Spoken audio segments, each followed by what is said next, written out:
Two tiny heartbeats trembled and faded inside a frozen mailbox, abandoned in the harsh grip of winter, accompanied by a crumpled note that pleaded for mercy. Cast aside like forgotten trash, left exposed to the cruel bite of cold, yet a weathered old Marine, a man who had spent 2 long years resigned to waiting for death, was the one who discovered them. He believed he was rescuing them, but he never imagined that nestled within that shivering bundle was the sole force powerful enough to rescue him back. What unfolds when a soldier's battle-scarred heart encounters the unconditional devotion of the Forsaken? This tale will break you down, then rebuild you stronger.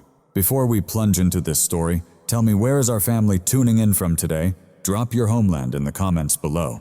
And if you hold faith that God sends his angels disguised in the most unexpected forms, smash that subscribe button right now, because this journey from a frozen mailbox to a miracle is one that will stay with you forever. That morning, the wind did not just drift through Silver Creek. It sliced through the valley like a sharpened blade. It was early November in Colorado, beneath a sky that lay flat and merciless, a sheet of relentless slate gray pressing down on the snow-crowned peaks encircling the town. Silver Creek was a land of breathtaking splendor, where towering pine trees wore heavy white blankets, and the air was so pure and biting it scorched the lungs. But beneath its beauty lay profound solitude. The town rested in a hollow that trapped the cold, holding it captive. And on this particular Tuesday, the chill had dropped so low it could freeze the breath in a man's throat before a word escaped. Silas Vance was running. Though he was 58, his feet pounded the pavement with relentless rhythm, a steady force devouring miles on the aged county road. He wore a gray hoodie drenched in sweat despite the frigid air, his breath erupting behind him in measured bursts like a battle drum. Silas was carved from hard edges and enduring stone. His face had stopped aging years before, hardened into weathered terrain etched with deep lines stretching from the corners of his sharp nose to his mouth, his eyes steel-tempered. His hair was cut short, and fierce gray bristles that refused to lie flat, a badge worn from 30 years in the United States Marine Corps. He ran not for health or joy. He ran because the silence inside his home roared louder than the blood in his ears. He ran to outrun memories that would consume him if he stopped. By the time Silas returned to his land, the sun struggled to pierce the oppressive gray sky, casting light yet no warmth. His home stood proud on a rise overlooking the creek, a sturdy 2-story house once painted a warm yellow, but faded over 2 cold years to a ghostly cream. Inside, everything was pristine, immaculate, surgical even. Not a speck of dust marred the mantel. No stray shoe cluttered the entryway. Not a single dirty dish glazed the sink. It was the home of a man waiting to die, or perhaps a soul already dead who hadn't yet surrendered. Silas moved through his morning routine with practiced emptiness. He pulled on his worn USMC Woodland Marat trousers. The digital camo faded and threadbare at the knees. He laced up his boots tight, then donned his tactical jacket. He caught his reflection in the hallway mirror. The man staring back looked imposing, but Silas knew the truth. He was hollow. He stepped into the kitchen and poured himself a cup of black coffee. He stood by the window, gazing out at the frost-covered yard. The coffee in his hands went untouched. He simply held the ceramic mug to warm his fingers. "Good morning, Clara," he murmured softly to the silent room. There was no response. It had been 2 years, no answers at all. Clara, his beloved wife, was the heartbeat of this home. She filled Sunday mornings with the sweet melodies of jazz records spinning. She left half-read books scattered across the sofa, burst into laughter so hearty it would turn into a snort. Where Silas was unyielding, she was gentle, and where he kept everything orderly, she embraced beautiful chaos. When cancer stole her away, it bled the world of all its color, plunging Silas into a grayscale existence of rigid duty and solitude with no one left to care for. He swallowed the bitter coffee in one swift gulp, grimacing at the harsh taste, then grabbed his keys. Town errands awaited supplies to gather, fences to inspect. It was just another day in the endless cycle, another day to hold on. He slid into his worn Ford pickup, the cabin steeped in the scent of aged leather and diesel, and rumbled down the gravel driveway. The heater coughed and rattled, blowing a weak, lukewarm breath against the windshield. Silas gripped the steering wheel with one hand, his eyes constantly roaming out of habit. The perimeter was clear.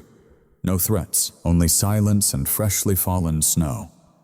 He turned onto the old logging road that skirted the forest's edge.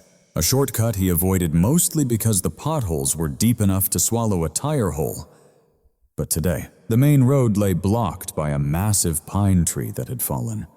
The dense forest loomed, its trees bent over the road like ancient elders sharing whispered secrets. About 3 miles in, he spotted it, an aged wooden mailbox perched on a rotting cedar post tipping dangerously toward the ditch.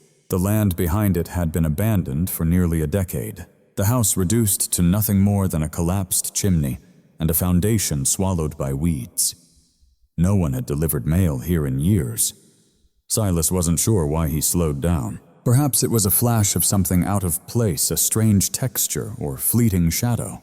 Maybe it was the instinct that kept him alive in the war zone of Fallujah when so many never returned. The hair on the back of his neck prickled sharply.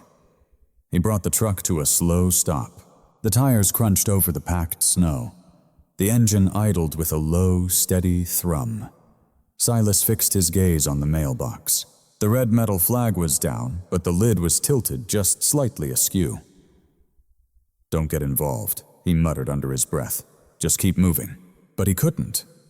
The same discipline that governed his life demanded that he investigate any abnormality. He killed the engine and stepped out into the biting cold, which struck him like a punch gnawing at his exposed face. He zipped his jacket higher, trudged toward the mailbox, boots sinking into the icy slush. The air was unnervingly still. No bird song, no rustling wind, only the ragged sound of his own breath. He reached the mailbox. The wood was weathered, splintered gray from years of neglect. He extended a gloved hand and lifted the lid. The first thing to hit him wasn't rot, but a sharp, unmistakable scent of damp fur and hopelessness. Inside, crammed into the cramped darkness, lay a bundle of ragged cloths, yet those rags stirred faintly. Silas felt his heart pound fiercely against his ribs. He reached in and carefully pulled the bundle out. It was a threadbare flannel shirt, frozen stiff with frostbite. He peeled back the layers, his rough fingers trembling just a little. There, curled together in a trembling, desperate heap, were 2 tiny puppies. They were German shepherds. Silas recognized the breed instantly. The black and tan coats, the oversized ears that seemed too large for their small heads, the heavy, clumsy paws. They were fragile, no older than a few weeks, their eyes clenched tight bodies trembling in the relentless cold. It wasn't just the chill, they were fading fast, their life's fragile flame flickering almost beyond sight. Good heavens, Silas whispered, his breath swirling in the frosty air. One puppy, a slightly larger male, let out a faint sound, not a bark nor a cry, but a desperate wheeze whispering exhaustion. Silas leaned in, eyes catching a crumpled piece of notebook paper nestled between their shivering forms. He retrieved it, struggling as the wind stole at the fragile paper. The handwriting was frantic, raw with urgency. Ink bled where tears had stained the page. "Please save them," the note begged. "My husband says they're too costly to feed. He plans to put them down today behind the barn. I couldn't let that happen. I took them while he slept. I have nowhere else to go. I'm so sorry. If you find this, please give them a chance to live." Silas read the note over and over, his gaze drifting back to the puppies, now eerily still. Their shivering ceased, a sign the cold was winning their bodies, surrendering to hypothermia's cruel grip. They were pure, innocent souls. But to someone they were just a line on a ledger, a problem to be erased with a bullet. Something deep within Silas Vance cracked, not from weakness, but like ice shattering after 2 long years of cold confinement within his heart. A searing rage erupted from his core, swelling through his chest. the fierce protectiveness of a guardian witnessing injustice, the raw fury of a man worn by loss, refusing to let any more lives slip away. He glanced at the barren road, the indifferent gray sky, then down at the fragile lives clinging to each other, facing the abyss. "Not today," Silas growled. His voice was rough and gritty, like stones scraping together. He didn't hesitate. He moved with the swift urgency of a man fighting time itself. He yanked down the zipper of his tactical jacket, ignoring the biting frost that immediately kissed his bare chest underneath. He scooped up the puppies, disregarding the dirt caked on his worn flannel, nestling them close inside his jacket, against his warm thermal shirt. He zipped the jacket halfway, crafting a haven of heat, a sanctuary for their ice-chilled fur. He felt their delicate, fluttering heartbeats beat softly against his own ribcage. "You hear me?" Silas cried into the howling wind, eyes blazing with tears and fierce determination. "Not one life ends today, not on my watch." With that, he turned and bolted for his truck. No glance back, no pause. He slammed the door, fired the ignition, his foot pressing hard to the pedal. Tires spun wildly, throwing snow and mud gripping the gravel hard. Silas Vance drove headlong toward town, one hand firm on the wheel, the other cradling the tiny lives hidden beneath his jacket. The lonely house, the silence, the daily grind, they all faded away. For the first time since Clara's passing, Silas Vance had a real purpose again. The pickup's tires screamed against the pavement as he pulled into the small gravel lot at Silver Creek Veterinary Clinic. The clinic, once a humble farmhouse converted to heal, stood waiting like a beacon of hope. The white paint was beginning to chip gently at the edges, while a warm amber glow radiated from the front window, starkly standing against the biting gray chill that had swallowed the valley whole. Silas ignored the painted lines for parking. He cut the engine, the sudden hush ringing sharply in his ears, and unzipped his jacket just enough to check his precious cargo. The two tiny bundles of fur still nestled there, pressed close against the thermal layer of his shirt. They stirred only faintly. His own body heat was the fragile lifeline keeping the blood coursing through their fragile veins. He burst into the clinic, the bell overhead jingling cheerfully, an oddly cheerful sound for such a desperate moment. "I need help," Silas demanded sharply. His voice cracked under the weight of a fear he hadn't allowed himself to feel in years. Hypothermia. 2 of them. The waiting area stood empty, except for a young woman seated behind the desk who looked up, startled. But before a word escaped her, a door at the back swung open. Dr. Elena Rossetti emerged. A woman in her late 40s with a mane of unruly dark curls pulled back into a severe ponytail, and eyes that were sharp, intelligent, and now narrowed in swift appraisal. She wore scrubs faded and worn, and her white coat bore stains of something that looked unmistakably like iodine. Elena held a reputation in Silver Creek as the kind of woman who could wrestle a colicky horse and stitch up a hunting dog without blinking. She took one look at Silas, the wild desperation in his gray eyes, the way he gripped his chest, and didn't waste a moment on questions. "Room 1, she ordered, pointing down the hall. "Get them on the table right now." Silas moved after her, the sound of his boots heavy on the linoleum floor. Inside the examination room, he carefully unzipped his jacket. Hands that once dismantled rifles and cradled wounded men now gently lifted the puppies out. They seemed impossibly small and fragile against the cold, hard metal of the exam table, like ink smudges on a blank white page. "Found them in a mailbox," Silas said, his voice tight with tension. "A note said they were going to be shot." Elena didn't hesitate. She was already moving hands swift and sure over the puppies. She grabbed a stethoscope, warming the bell with her thumb, before pressing it against the little male's chest, then the female's. "Heart rate's dangerously low," she murmured, shifting from command to clinical focus. "Severe hypothermia, dehydration. Their gums were pale as ash." She looked up at Silas, asking silently, "How long were they out there?" "Don't know. Maybe hours," he replied. Elena fetched 2 heating pads, wrapping them in towels carefully. We have to raise their core temperature slowly. Too fast, and they'll go into shock. She handed Silas a bottle of glucose solution. Rub a drop of this on their gums. It might give them the energy to fight. I'll start fluids. Silas obeyed. He dipped his rough finger into the sweet, sticky liquid and gently pried open the male puppy's mouth. The jaw hung slack. The tongue was cold to the touch, a sharp pang of fear, icy and cutting deep, twisted in his gut. They're fading, aren't they? Silas asked. Elena paused, syringe in hand.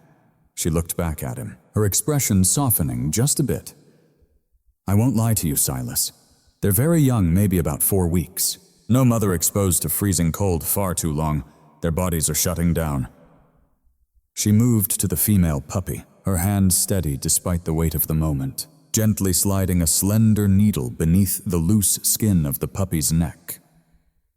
This is going to be a battle, Elena said, locking eyes with him. And the deck is stacked against us.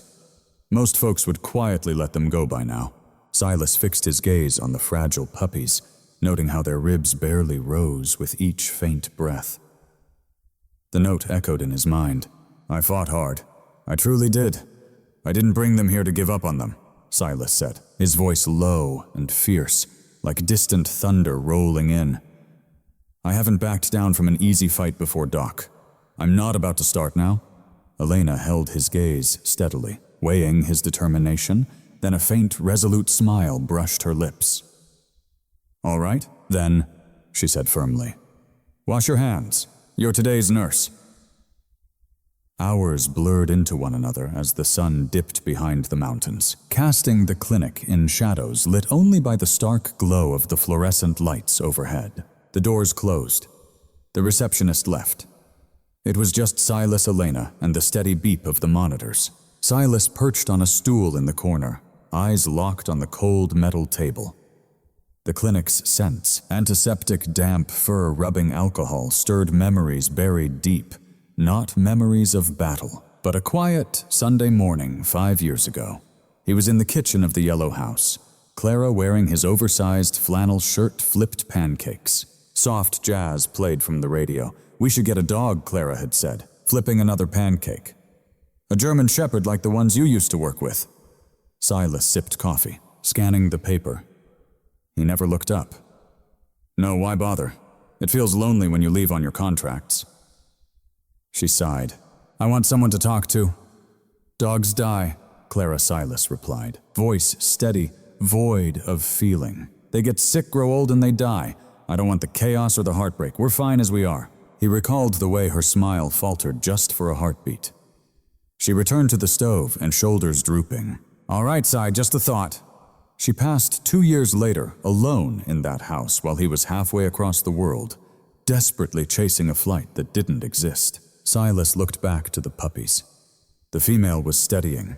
An hour ago, she'd let out a soft whimper that Silas thought was the most beautiful sound he'd ever known. But the male was fading fast. I'm sorry, Clara Silas whispered into the sterile quiet. I was naive. He realized then that his refusal wasn't about the mess. It was fear. He'd stared down bullets and bombs, but never mustered the courage to love something that might be taken from him. Yet in the end, he'd been left alone all the same. Silas Elena's sharp voice cut through the fog of his thoughts. He's crashing, she said, her tone taut. Silas was on his feet in an instant. The monitor attached to the male puppy emitted a relentless, high-pitched shriek. The little pup lay motionless, his chest still as stone. His heart stopped, Elena said, pulling out a tiny stethoscope. I need to intubate, but you have to do compressions. Can you guide me? Silas asked, hands trembling though he fought for control. 2 fingers, Elena instructed, positioning the pup on his right side. Right here, just behind the elbow. Press gently. Think of it as a heartbeat. 1, 2, 1, 2. Not too hard. Silas, be careful not to break his ribs. Silas wrapped his broad, rough thumb and forefinger gently around the tiny puppy's chest. It felt shockingly delicate, like cradling a fragile glass bird. Go, Elena urged softly. Silas squeezed steadily. Pump, pump, Pump. Come on, he growled through clenched teeth. Come on, little fighter, don't give up. Elena fumbled, trying to thread a tube down the fragile throat. Airway's clear, keep going, don't stop now. The monitor's flatline scream echoed a haunting anthem of defeat. It sounded like the battlefield, the medic's shake of his head. 1212. Silas closed his tired eyes. Pouring every ounce of his determination into his hands, he envisioned channeling his own strength, his fierce refusal to surrender into this tiny, broken body. I'm ordering you to breathe. Silas's voice cracked as he shouted. You don't get to quit. Not yet. 30 seconds, 40 seconds. Silas Elena whispered gently. It's been a full minute. He's gone. No? Silas growled relentless. He kept pushing. Pump, pump, he's not gone. He bent closer, face near the puppy's trembling muzzle. The scent of milk and sickness filled his nose. Breathe. Damn you, he whispered fiercely. Then, beneath his fingers, a faint flutter, fragile as a moth's wing brushing a window pane, but unmistakably there. The puppy's body twitched, a tiny, wet cough slipping from its throat, followed by a gasp like a squeaky door hinge. The monitor beeped once, twice, and then settled into a steady, though rapid rhythm. He's back, Elena exhaled, pulling the tube out just as the puppy began to gag. Thank God Silas, he's back. Silas ceased the compressions, his hand lingering peacefully on the puppy's flank, feeling that exhausted chest rise and fall, rise and fall. It was the raggedest, most weary breathing he'd ever witnessed. But it was life. The puppy's eyes fluttered open, milky blue, unfocused, barely seeing yet shifting just a fraction toward the warmth of Silas's hand. A long, shuddering sigh escaped, resting its chin gently on Silas's thumb. Silas stood frozen, drained of adrenaline, knees trembling. He gazed at this fragile life that clawed itself back from the brink, all because he had asked. A bond snapped tight, raw and visceral, like an anchor dropping deep into the soul's seabed. He looked at Elena, her hair loose, exhaustion etched on her face, yet her eyes sparkled. You were right, she murmured. He's a fighter. Silas stroked the puppy's head softly, a gentleness at odds with the hardness in the man who offered it. Yeah, Silas rasped, wiping moisture from his eyes with a rough hand. He really is. He glanced at the female asleep beside her brother, then back at the male now breathing steadily. The quiet turmoil inside Silas's head faded, replaced by the monitor's steady beep and the soft pulse of life all around. He had a mission. He had a team, and Silas Vance never left his squad behind. Silence once sacred in Silas Vance's home, meticulously ordered, and still, was shattered. The intruders were no enemy battalion or fierce winter storm, but two tiny furballs weighing less than 5 pounds between them. For the first time in 2 years, the vacuum lines on the living room carpet lay disturbed. A large cardboard box, meticulously patched with duct tape and lined with the softest towel Silas could find, awaited them inside. A big cardboard box, sturdy with strips of duct tape cradled by the gentlest towel Silas could gather. Anchored firmly near the warmth of the heating vent, the center of the floor became his domain. The air once tinged with lemon polish and the stale aroma of forgotten coffee, now brimmed with the comforting warmth of Millerton and the unmistakable earthy musk of a young puppy. It had been 3 days since that visit to the clinic. 3 days marked a relentless new rhythm that rivaled any patrol Silas had maintained in the Corps. 3,000 hours. Silas muttered, his gaze fixating on the microwave clock. His eyes felt gritty as if packed with sand. Dinner time. He moved through the kitchen with slow, groggy precision, mixing formula powder with warm water like a ritual, testing the temperature on his wrist, an oddly tender gesture for a man whose hands bore scars from concertina wire and shrapnel wounds. Back in the living room, the box stirred gently. 2 tiny heads emerged, ears still soft and floppy, eyes adjusting painfully to the dim glow cast by the floor lamp. At ease now, Silas grumbled as he slowly lowered himself to the floor. His knees cracked under the motion. I'm coming. First, he gathered the mail. The puppy was gaining strength every hour, his coat deepening in color, the black saddle becoming vividly distinct against his tan fur. Silas had named him Atlas. It felt fitting. This little soul bore the weight of mortality on his shoulders and survived the ordeal. "Easy, Atlas. Don't choke," Silas whispered, steadying the bottle while the puppy sucked with fierce, hungry desperation. He glanced at the female. Waiting patiently, her head-inclined eyes sharp with wisdom that seemed beyond her years. He called her Luna. In the blackest night of his life, she was the pale silver light guiding him back to safe shores. "You're next, Luna. Hold your ground." With sudden awareness, Silas realized he was speaking aloud to an empty room. For 730 days, his voice had been used only for transactions, ordering coffee, answering calls, confirming receipts. Now it lingered softly, a constant murmur filling the house. He spoke of the weather, the sturdiness of this cardboard box, assuring them they were brave warriors. Silence waned, and in its place, life began to pulse anew. The next afternoon, sunlight pierced the clouds, flooding the backyard with brilliant, rare light. Silas took the box out onto the back porch. "Fresh air is good for their lungs," Elena had advised. Silas sat in his rocking chair, cleaning his rifle purely out of habit, rather than need one eye on Atlas and Luna tussling with a towel inside the box. Movement at the edge of his vision caught his attention. Silas didn't flinch. His head did not turn. He simply shifted his eyes left, silently tracking the stir by the ancient oak tree standing sentinel at the property line. The snow there was disturbed. A small figure crouched behind the fence rails, peering cautiously through the gap. Silas laid the rifle down gently. Rising slowly, he stretched to his full commanding height of 6'2". He crossed the snow-dusted yard in silent steps. The figure behind the fence froze. It was a boy, about 8 years old, gaunt and wrapped in a puffer jacket that swallowed his frame, hair a tousled brown mess. Thick glasses fogged from the biting cold. "You scouting the property, kid?" Silas asked, his voice low, but carrying the unmistakable authority of command. The boy jumped, nearly slipping on the ice, his body tensed as if ready to flee, eyes wide with terror behind his glasses. This was the Vance house, the dreaded house, the one the other kids dared each other to approach. The boy stammered, clutching a vivid red plastic lunchbox, clutching it tight to his chest like a shield. "I didn't mean to, I just heard what?" Silas pressed. "The noises. Small noises." The boy took a cautious step back.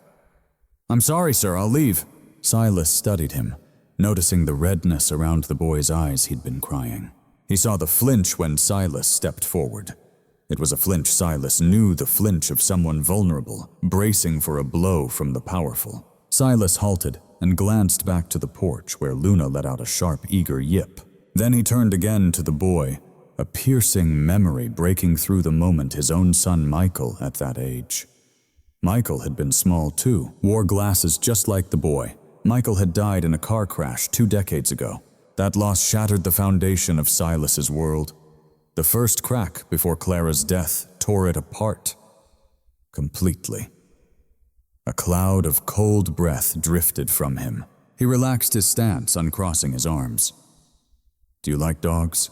Silas asked gently. The boy blinked, surprised by the softness in his voice.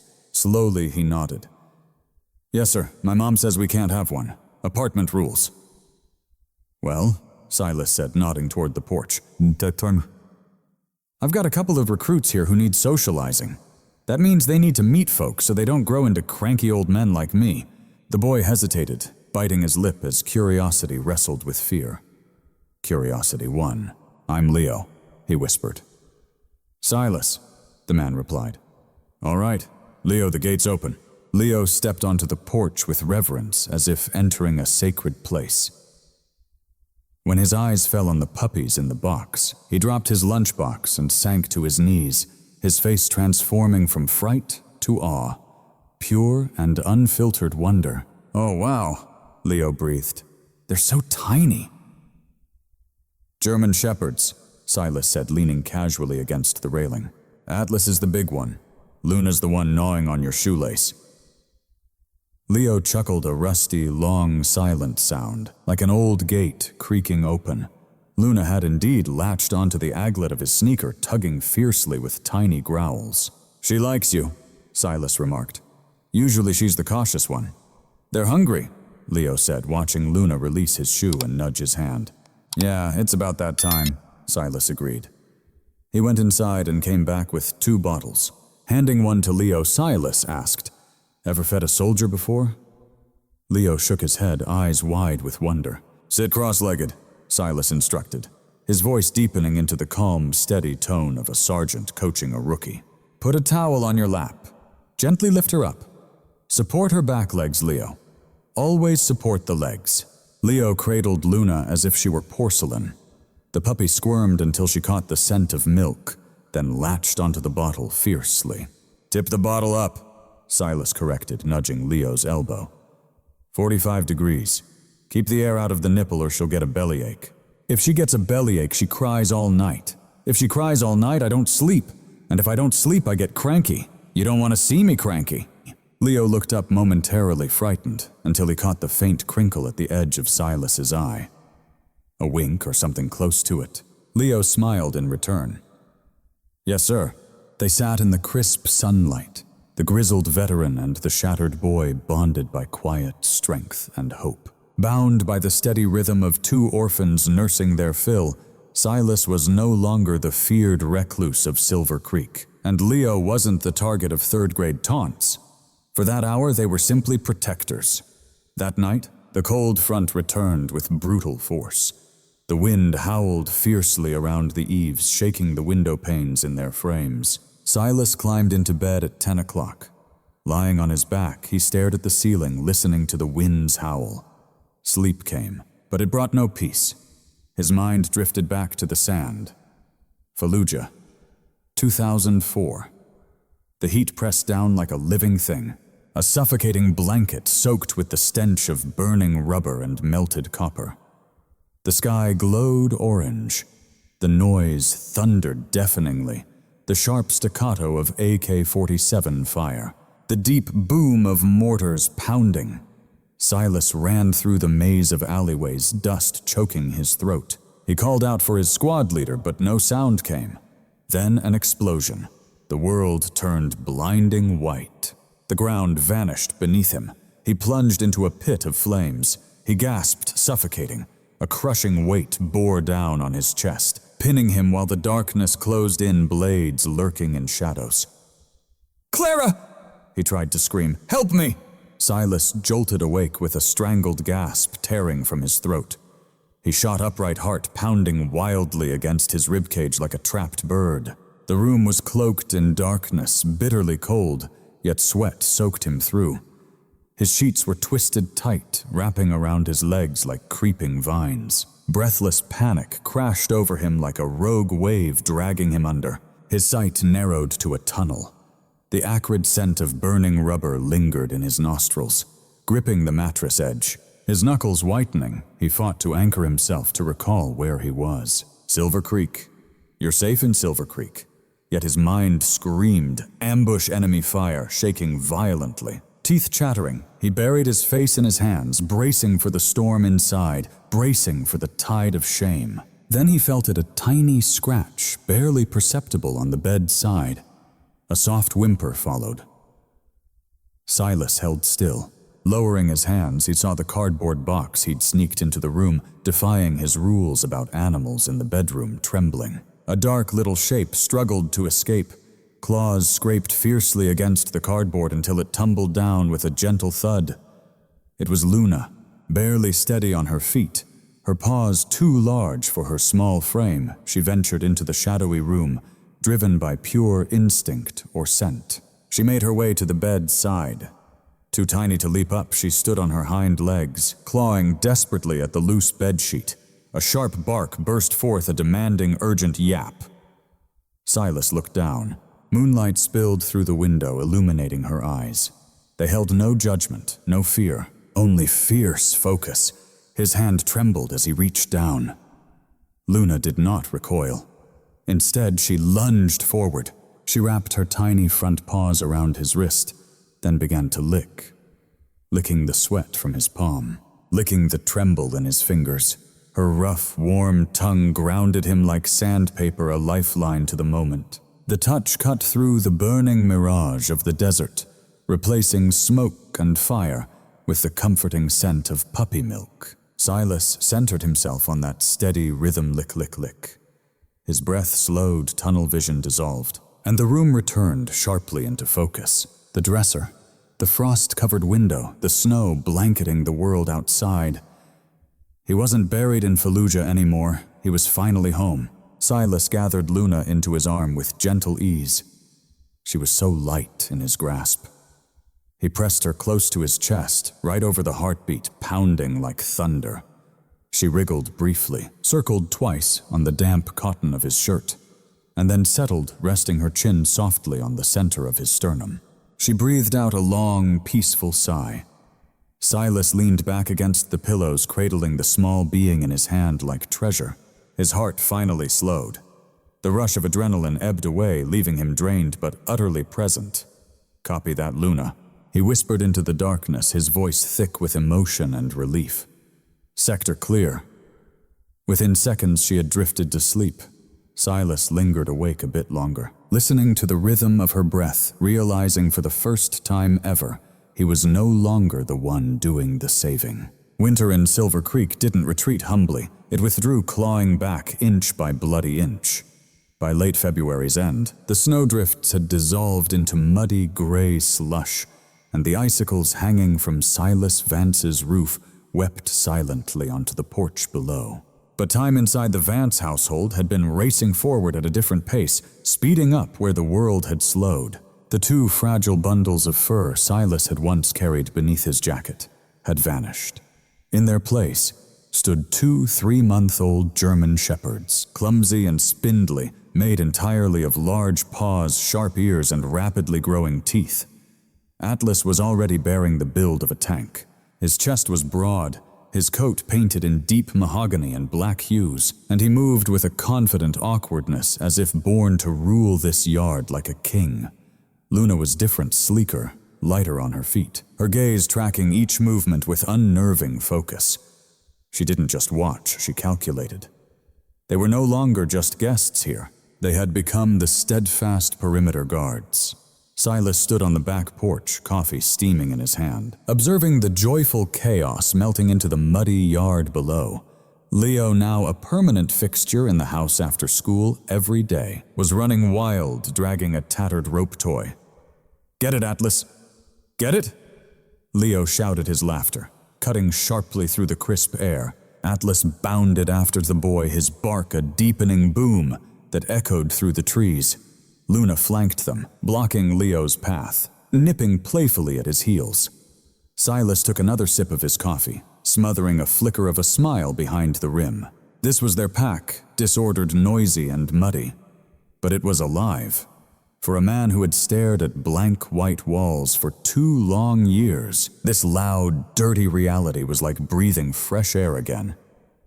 Then came the crunch of gravel on the driveway. Not the friendly clatter of the mail truck, nor the heavy roll of a delivery van. This was the smooth, silent approach of a sleek, expensive engine. The dogs froze in a heartbeat. Atlas's ears pivoted forward. The playful sparkle in his eyes vanished, replaced by a low, resonant growl, vibrating deep in his throat. Silas placed his mug down gently on the porch railing. "Easy," he commanded, though every muscle in his body was already coiled tight with tension. A silver SUV shining like a mirror despite the muddy roads came to a stop near the garage. The door swung open, and a man stepped out. Harlan Thorne was 70 years old, yet he wore his age like unbreakable armor. Tall, lean, dressed impeccably in a pressed wool coat and polished boots that looked untouched by soil. He was the president of the Silver Creek Homeowners Association, a man who treated a crooked fence post as a personal affront and an unkempt lawn like a declaration of war. He adjusted his glasses. His gaze swept across the yard with the cold, clinical precision of a building inspector. Then his eyes settled on the dogs before landing on Silas. Mr. Vance, Thorne said, his voice dry and brittle like rustling parchment. Thorne, Silas answered without descending the steps. He maintained the higher ground. Thorne stepped forward, halting exactly 3 feet from the bottom step.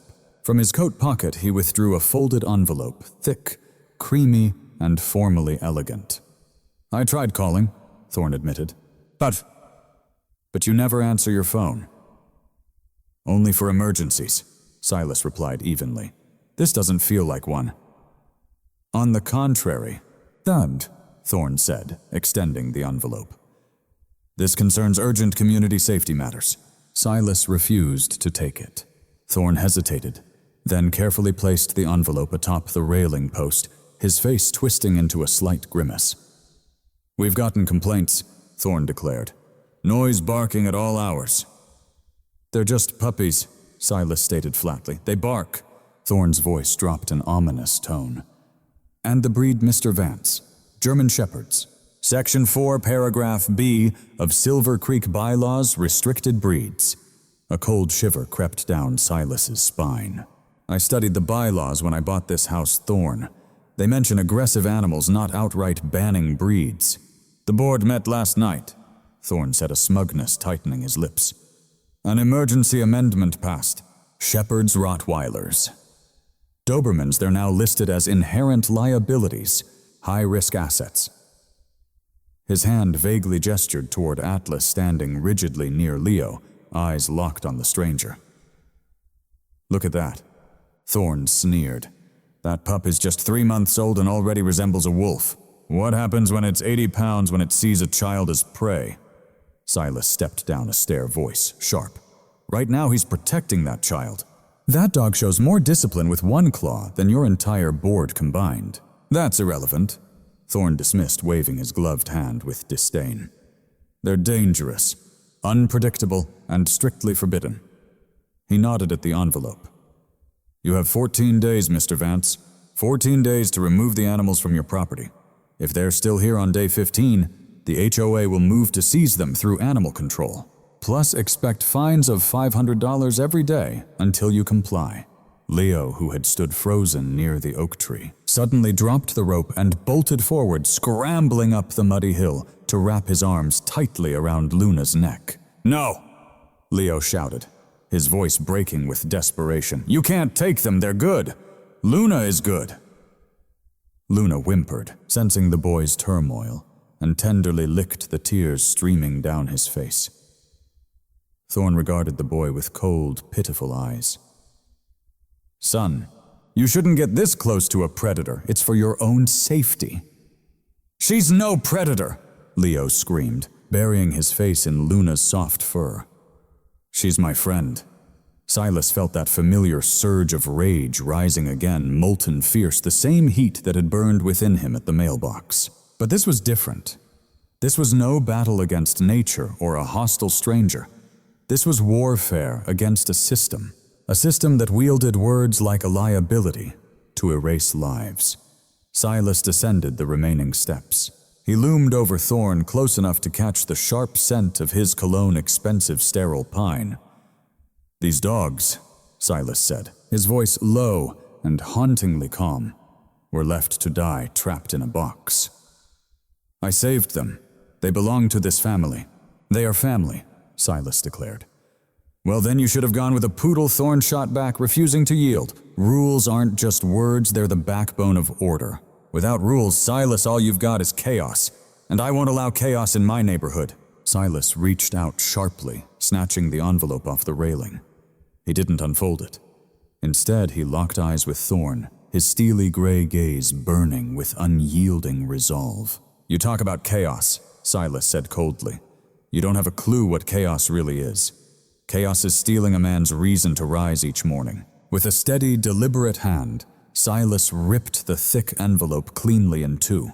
The ripping sounded like a bone snapping sharp and final. Over and over he tore it apart, letting the shreds drift down, carried by the wind into the muddy earth, landing squarely on Thorne's polished boots. 14 days, Silas declared. Bring your lawyers, bring the sheriff, but don't you dare set foot on this land without a warrant. Thorn stared down at the torn paper clinging to his boots, his face flushing a deep, frustrated red, his stern facade cracking for the very first time. He glanced at Silas, then to the snarling Atlas, and finally to the tearful boy clutching the trembling female dog. "You're making a grave mistake, Vance," Thorn hissed, voice thick with threat. "An expensive one. The law won't stand with you." Without another word, he spun around, marching stiffly toward his SUV, the engine roaring to life, the vehicle tearing away and leaving a plume of exhaust hanging heavy in the biting cold air. Silas stood rooted in the driveway, his chest rising and falling with heavy breaths. Adrenaline surged through his veins, begging for action, craving a target. But the enemy was gone. He glanced down at Leo, the boy now quietly sobbing, face buried in Luna's neck. Luna sat perfectly still, her amber eyes locked onto Silas, waiting silently for a command. Atlas padded over, pressing his massive weight into Silas's leg. Silas lowered his hand, burying it deep in Atlas's thick, comforting fur. The dog was a solid, warm reminder of reality. Yet as he looked down at the shredded paper in the mud, an unfamiliar fear crept in. Not the fear of battle, but the creeping dread of helplessness. Silas knew how to fight insurgents. He could survive desert ambushes, but this was different.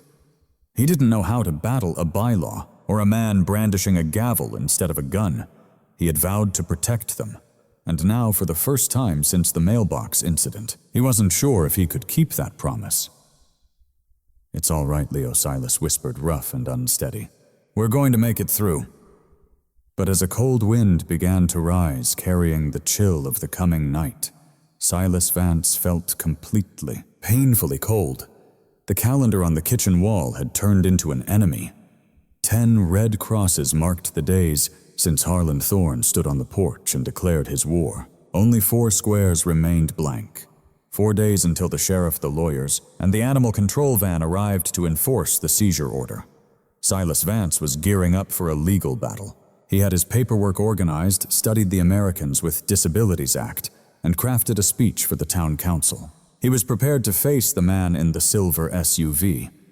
But the threat that crossed his threshold Tuesday morning didn't come in a car, and it didn't care about bylaws. It struck at 6 o'clock sharp.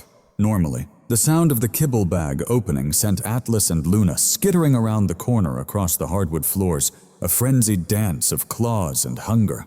But today only Luna appeared. She sat by her bowl, eyed the food, then glanced back toward the living room. A sharp, questioning bark pierced the silence. Silas felt a chill ripple down his spine. It was Atlas. He discovered the male dog curled tightly in a corner of the living room, trembling. Atlas didn't even lift his head as Silas approached. His breathing was shallow and racing. On the rug beside him lay a puddle of yellow bile. Silas knelt down, instantly placing his hand on the dog's gums. They felt dry and pale. When he pressed gently on Atlas's stomach, the dog let out a deep, guttural groan that tore at Silas's heart like a knife. "Get ready," Silas whispered, his voice shaking. "We're moving now." The diagnosis at the clinic was swift and merciless. Dr. Elena Rossetti said, pulling off her gloves and tossing them into the biohazard bin. Her expression was grave. "It attacks the lining of the intestines. It destroys white blood cells. It erodes the gut's delicate lining. They bleed inwardly, Silas, until dehydration halts their hearts." He was vaccinated, Silas said, clenching the metal table's edge until his knuckles turned chalk white. "He's just a puppy.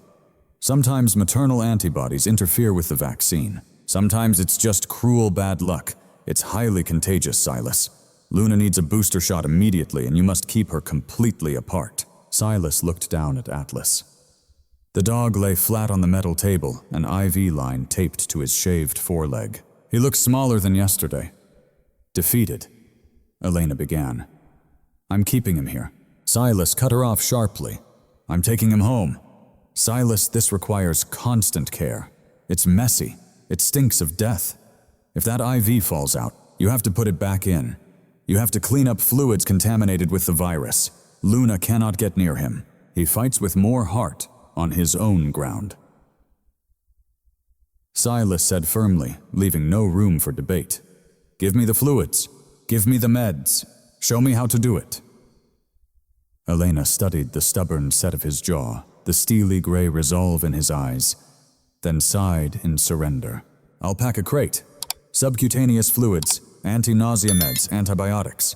If he stops breathing, you call me even at the dead of night. Silas transformed his living room into a command post. He pushed furniture against the walls and covered the hardwood floors with heavy plastic sheeting he'd kept in the garage. He bleached every surface until the stinging scent of chlorine hung thick in the air. He set up a quarantine zone. The French doors to the kitchen became the line of defense. Luna on one side, Atlas on the other. For the next 2 days, Silas Vance didn't sleep. He sat in a wooden chair beside the pile of blankets where Atlas rested. Every 2 hours, he hung a bag of saline from a coat rack he dragged into the room, slipped the needle under the loose skin on Atlas's neck, watching the life-giving fluid form a swelling under the fur. Every 4 hours, he administered anti-nausea medication. The sickness was brutal. It was a relentless, violent purge that stripped the dog of all dignity. Silas cleaned up the mess. He wiped away the blood. He scrubbed the bile. He changed the bedding. He spoke softly, endlessly. His voice was a constant low hum, meant to anchor the dog to life's fragile thread. Stay with me, soldier. Hold the line. We don't fall back. Luna was the cruelest challenge. She spent her days pressed against the glass of the French doors. She stopped eating. She didn't play. She watched silently, her amber eyes wide with confusion, releasing a high-pitched, mournful whine that grated harshly on Silas's fraying nerves. She sensed her brother's final moments were near. Animals always do. By the afternoon of the 12th day, with just 2 days left on the eviction notice, Silas stepped onto the front porch to draw in a breath of fresh air. Inside the house reeked of bleach and illness. He needed the cold air to remind himself he was still alive. He was utterly drained. His eyes were rimmed with red stubble thickening to gray across his jaw. He wore a stained t-shirt and worn sweatpants. A car slowed along the street. It was the silver SUV. Harlan Thorne rolled down the window but never looked at Silas's haggard face or the desperation etched into every line. Glancing at his watch, he called out, "Tick-tock, Mr. Vance," his voice cutting through the quiet yard effortlessly. "Just 2 days left. Hope you've made your arrangements." Silas stared silently. A surge of adrenaline ignited within him, but it wasn't anger this time. It was an icy, unshakable resolve. "Go to hell, Thorne," Silas said softly. Thorne smirked, raised the window and drove away. Silas followed the retreating vehicle with dark eyes. "You think you're the enemy?" muttered under his breath, watching the taillights fade. "You're nothing. Just a ghost." Then he turned back to the house. The true enemy wasn't outside. It lurked within, trying to steal the one thing that truly mattered. The critical moment came at 3 o'clock in the morning on the 3rd night. Atlas had stopped groaning. That silence was far worse than any cry of pain. His body lay limp, his temperature dropping despite the warmth from heating pads. His breath came shallow and irregular, like a clock winding down to its final tick. Then the seizure struck. Atlas's body stiffened painfully. His legs kicked wildly in the air, jaws snapping at nothing. Foam gathered at the corners of his mouth. Silas dropped to the floor instantly. Panic didn't grip him. He moved the water bowl aside, cradled the dog's head gently in his lap, and held him close. "I've got you," Silas whispered, rocking softly back and forth. "I've got you, buddy. Just ride it out." The seizure spanned 2 minutes but felt like a lifetime. When it finally ceased, Atlas went completely limp. His eyes were open but empty, like a hollow shell. Silas searched for a heartbeat. It was there, faint and fluttering, a mere whisper. Silas Vance, the Marine who had conquered the desert, the widower who endured unbearable silence, finally broke down. He slouched forward, burying his face in the coarse fur of his dying companion's neck. His shoulders shook violently. From deep within, a raw, ragged sob burst free. It was the sound of a dam finally breaking. "Clara," he gasped into the dark room. "Clara, please." He hadn't prayed since the day she died. He had cursed God, ignored God, but never asked for anything.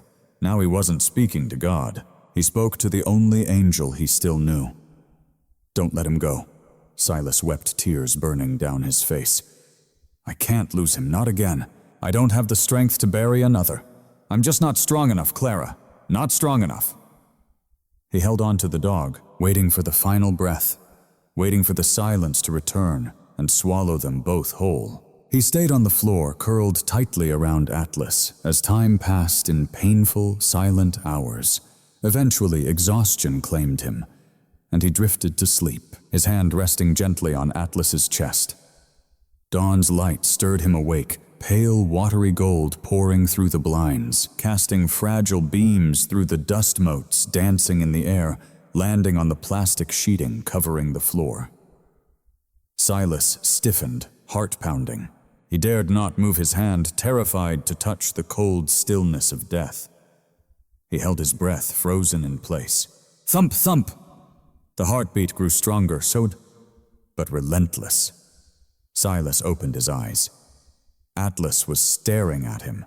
The cloudy glaze was gone. The eyes, though heavy and sunken with sorrow, were clear. They were alive, present. The dog sighed softly. He lifted his head just an inch, the effort draining the last of his strength, then gently nudged Silas's hand with a damp nose. His gaze shifted toward the kitchen where the water bowl sat. Silas sat up, heart pounding fiercely. He grabbed a syringe filled with water and offered it. Atlas didn't look away. He drank slowly, lapping carefully before swallowing. From behind the French doors came a sudden sound. Luna stood on her hind legs, scratching the glass, barking sharply. Not the mournful wail of the past 3 days, but a sharp, urgent yip. She knew. Silas dropped the syringe. Wrapping his arms around Atlas's neck, he buried his face deep in his fur again. But this time the tears were replaced by laughter, a broken, ragged, joyous sound. "You stubborn son of a," Silas whispered, pressing a kiss to the dog's head. "You stood your ground." Outside, the sun rose above the mountains, flooding the room with warm light. It was the 13th day. The eviction loomed tomorrow. But as Silas watched Atlas drink water, one truth was crystal clear. They had defied death. Harlan Thorne would be a mere stroll compared to what they'd survived. Atlas lived through now a frail shadow of the fierce puppy he'd been just a week ago. His ribs showed beneath his dark coat, his steps unsteady like a sailor finding his sea legs after a long voyage. But he was eating. The crunchy sound of dry kibble was the sweetest symphony Silas Vance had ever known. Dr. Elena Rossetti sat at Silas's kitchen table, clutching a mug of black coffee. She looked as drained as Silas, felt dark circles bruising her tired eyes, yet her mind raced with sharp precision. "He's out of danger, Silas," Elena said, nodding towards the dog. "But you're not." Silas leaned against the counter, arms crossed. The wave of adrenaline from the crisis was fading, leaving the cold, hard truth of the calendar. "Thorne," he said. "Thorne," she echoed. "The eviction notice expires tomorrow at noon. He knows you've been distracted saving the dog. He's banking on your unpreparedness. He expects you to pack up and go." "I'm not leaving," Silas said fiercely. "Neither is Atlas." "Then you need a shield," Elena said, setting down her mug with a purposeful clink. "And I found one, but you won't like it." Silas narrowed his eyes. "Speak up, Doc." "The Americans with Disabilities Act," Elena explained. "It's federal